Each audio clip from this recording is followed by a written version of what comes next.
Europe 1, L'influenceur de la France bouge. Hello les aviateurs, regarde ce bouton là, il a l'air complètement anodin. Mais en cas de problème moteur, il peut littéralement te sauver la vie. C'est la pompe électrique carburant. Si l'alimentation moteur devient instable, tu l'actives et tu sécurises l'arrivée de carburant. Un simple bouton, mais crucial. Abonne-toi si tu veux suivre mes aventures de pilote. Bonsoir Éric Burgy. Bonsoir Elisabeth. C'est Rico Pilote sur Instagram, c'est ça? Exactement. Alors comment on fait si on doit appuyer sur cette c'est quoi? C'est la pompe carburant, c'est quoi?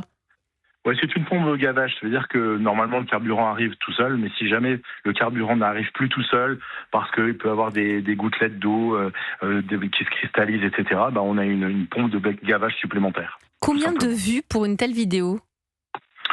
Ça va entre 500 000 et 1 million. Ça peut monter à 2 millions, 2 millions et demi, parce que les gens me suivent de plus en plus. Et j'essaye de démocratiser le monde de l'aviation. Mais c'est ça, vous démocratisez un métier qui nous paraît tous inaccessible. Bon, pas pour Aymeric Devasier, parce que lui, il l'est, ou pour Christelle Gimaret. Mais bon, voilà, c'est un monde on a l'impression qu'il faut avoir 10 sur 10 en vue, hyper bon en maths, super forme physique. Et je crois que pour vous, Éric, c'était pas le cas à l'origine. Non, pas du tout. Tout a commencé très tôt, puisque tant que je me souvienne, j'ai toujours été fasciné par les avions. Et puis, j'ai commencé par faire du planeur à l'âge de 15 ans, à 17 ans de l'avion, mais en privé, donc non professionnel. Et puis, je voulais devenir pilote, pilote professionnel, pilote de ligne. Mais ma vue en avait décidé autrement, parce que j'étais astigmate. Et ça a été une catastrophe pour moi. J'ai pas pu en faire mon métier au départ. Et j'ai choisi une autre voie, parce que j'ai fait une école de commerce. Mais vous avez choisi notre voie, mais il n'empêche que vous êtes quand même pilote aujourd'hui. Donc comment vous avez fait? Alors j'ai continué j'ai continué à piloter d'une manière non professionnelle. Et puis un jour, lors d'un repas d'affaires, j'ai rencontré un monsieur qui a inventé cette machine laser qui opère les astigmates. J'avais 42 ans. J'ai été le voir à Nice. Il m'a opéré 7 secondes par œil. Je suis ressorti avec 10-10 et j'ai décidé de vendre mes affaires et de devenir pilote professionnel. Extraordinaire. Ça, c'est une belle histoire. Donc ça veut dire qu'aujourd'hui, vous avez 58 ans. Ça veut dire qu'à l'âge de 42 ans, vous avez pu enfin réaliser votre rêve et surtout nous le partager, puisque on peut vous retrouver sur les réseaux. Vous avez des millions de vues. Comment vous l'expliquez? Eh bien, tout simplement, c'est la passion qui fait la différence. Aujourd'hui, j'ai plus de 9000 heures de vol. Je vole pour la 40e fortune mondiale sur un des plus gros jets d'affaires au monde. C'est un Bombardier Global 7005 avec 7500 nautiques d'autonomie. C'est-à-dire qu'on peut faire Singapour, Chicago en une traite, plus vite que les avions de ligne.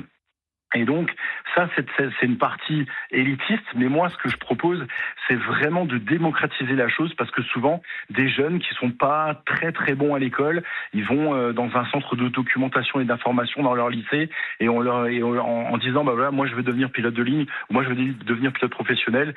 Et souvent, il y a une méconnaissance, et la personne répond, non, tu peux pas, parce qu'il faut faire maths sup, maths spé. Oui, si on veut faire si on veut passer par la voie royale, l'école nationale d'aviation civile, oui, il faut être bon en maths, faut faire maths sup, maths spé pour intégrer peut-être une compagnie élitiste comme Air France. Mais il y a d'autres métiers, de pilote, et c'est cette chose-là que je démocratise le plus possible sur mes réseaux sociaux. Donc vous montrez que c'est possible. Tout à fait. C'est vraiment possible. C'est vraiment possible. Vous allez voler vraiment possible. Vous allez voler où là aujourd'hui? Alors là, je pars en Chine tout à l'heure avec la ligne, donc avec Air France, avec un 350 qui est pour moi un des fleurons de